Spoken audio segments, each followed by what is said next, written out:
বলে, আয় আল্লাহর নবী, আমি আমার দিলের ভিতরে দুনিয়ার কোন রোগবোধ নাই, দুনিয়ার থেকে আমি বেরোগ্বোধ হয়ে। কি বলেন ভাই, আমরা টঙ্গীর ইজতেমায় আসছি, যে যেখান থেকে আসছি, এরকম আমাদের দিল কোথায় আছে? শরীরটা তো আমাদের টঙ্গীর ময়দানে, আর মনটা গিয়া রয়েছে বাড়িতে, মনটা গিয়া রয়েছে বিভিন্ন জিনিসের সাথে আটকানো।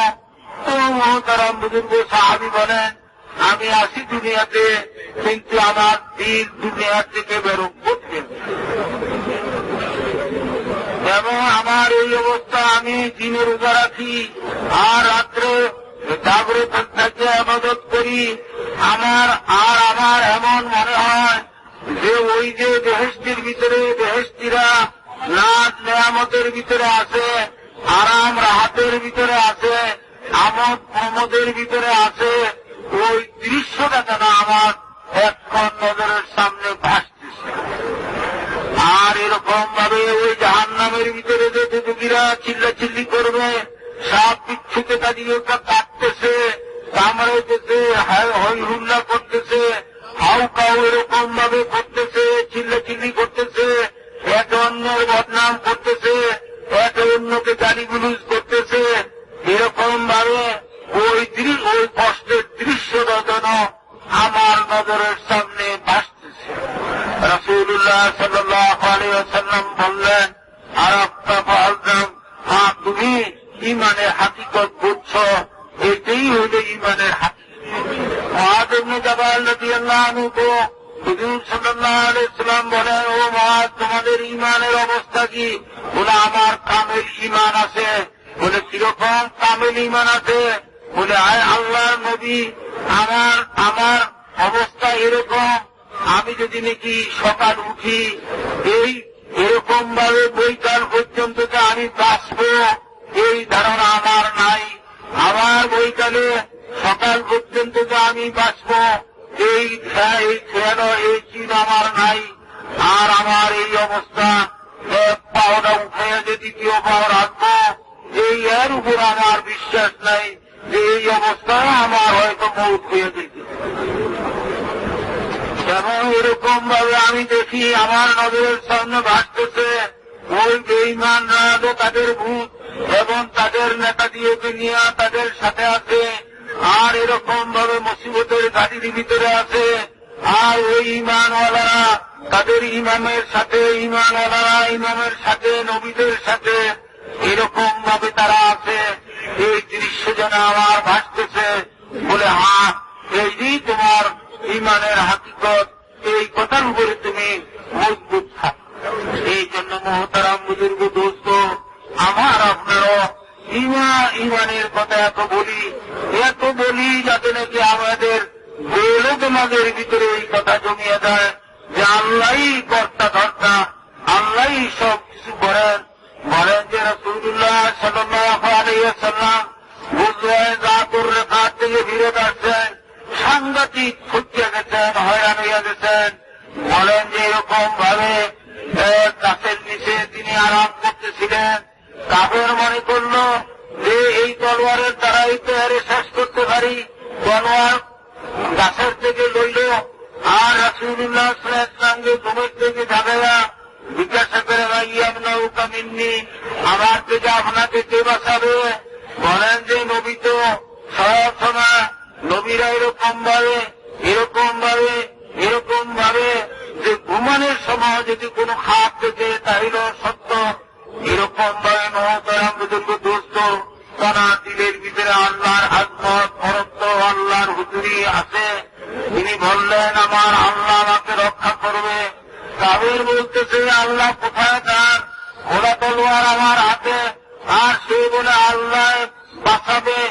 আবার একবার, দুইবার, তিনবার, চতুর্থবারের পূর্বে আর সে এরকম ভাবে তার এরকম কম্পন আসলো, হাতের তলোয়ার ধরে গেল। আর নবী তলোয়ার উঠে বলে, কে বাঁচাবে তোমাকে? বলে, আপনি ভালো লোক, আপনি ছাড়া আর কে বাঁচাবে? নবী কেন বললেন যে আল্লাহ, আমার আল্লাহ আমাকে বাঁচাবে? কেননা তারা দিলের ভিতরে আল্লাহ হাজির ছিল যে কি করবে, হাতে যদি তলোয়ারও থাকে এ কিছুই করতে পারবে না। তলোয়ারের দ্বারা কিছু হবে না, আল্লাহর দ্বারা সব কিছু হবে। তো আল্লাহ আমাকে বাঁচাবে, তো আল্লাহ বাঁচায় দেখাইলেন। এই জন্য ইমানের মেহনত না করলে ইমানের কথা বলা যাবে না, ইমান জবান থেকে বাইর হবে না। এই জন্য ভাই বুজুর্গ, লা ইলাহা ইল্লাল্লাহর হাকিকত আমাদের দিলের ভিতরে আসো। সব সময় যাতে লা ইলাহা ইল্লাল্লাহর ধ্যান আমাদের দিলের ভিতরে থাকে, জবানে লা ইলাহা ইল্লাল্লাহ থাকে, আল্লাহ আমাদের এরকম ভাবে হাতের থাকে। এর জন্য আমার আপনার লা ইলাহা ইল্লাল্লাহর দাওয়াত দিতে হবে এবং অন্যকে দাওয়াত দিব, নিজে এই কথাতে শুনব, এরকম ভাবে জানাগে চিন্তা করব। এই কয়েক রাস্তার দ্বারা, জবানের দ্বারা, চোখের দ্বারা, কানের দ্বারা, এরকম ভাবে জমাগের দ্বারা মানুষের দিলের ভিতরে দিন পয়দা হয়। এই জন্য ভাই বুজুর্গ, যেমন কম্পিউটারের ভিতরে যে জিনিস আপনি ভর্তি করেন ওটা খুললে ওই জিনিসই বাইর হবে, ঠিক এরকম ভাবে আমার আপনার দিলের ভিতরে যদি লা ইলাহা ইল্লাল্লাহ ফিট করি, এটা লা ইলাহা ইল্লাল্লাহই আমাদের থেকে বাইর হবে। এছাড়া যদি অন্য জিনিস বাইর হয় তাহলে রক্ষার কোনো পথ নাই, নাজাতের কোনো রাস্তা নাই। এই জন্য ভাই বুজুর্গ, দাওয়াত দিতে হবে আর এরকম ভাবে নিজের ভিতরে তার মাস করতে হবে।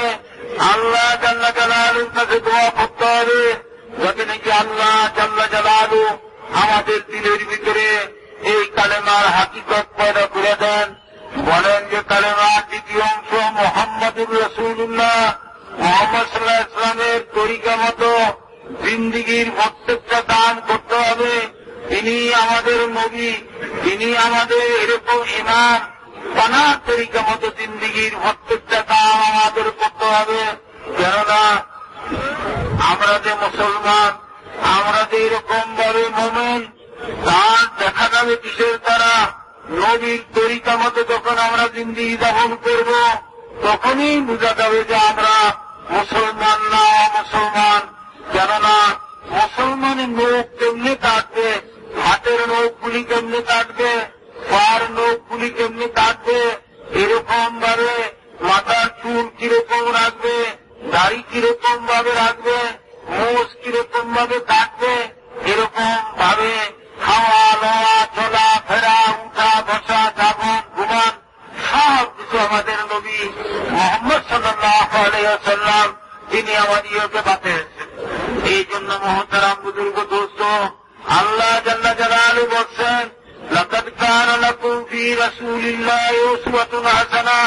মুহাম্মদ সাল্লাল্লাহু আলাইহি ওয়াসাল্লাম উত্তম নমুনা নিয়ে আসছেন, উত্তম আদর্শ নিয়ে আসছেন।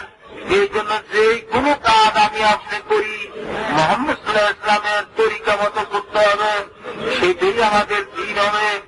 এর বিপরীতে দিনে কি আমরা চলি তাহলে দিন হবে না। এই জন্য নবী করিম সাল্লাল্লাহু আলাইহি ওয়াসাল্লাম কি বলছেন, লাউ কানা মূসা আলাইহিস সালাম হাইয়ান ওয়া ওয়াসাহু ইল্লা ইত্তিবাই। যদি নাকি মূসা আলাইহিস সালামের মতো নবীও আমার জমানায় এরকম ভাবে তিনি এসে যায়, আর তিনি যদি নাকি নিজের তরিকা মতো চলতে চায় তাহলেও তানার জন্য স্বাধীনতা নাই যে তিনি তানার তরিকা মতো চলবে। আমি মুহাম্মদ সাল্লাল্লাহু আলাইহি ওয়াসাল্লামের তরিকা মতো চলতে হবে। বলে বনি ইসরাঈলরা 72 দল হয়েছিল, আমার উম্মত হবে 74 দল, তার ভিতরে এক দল মাত্র বেহেশতে যাবে আর বাকি সমস্ত দুজকের ভিতরে যাবে।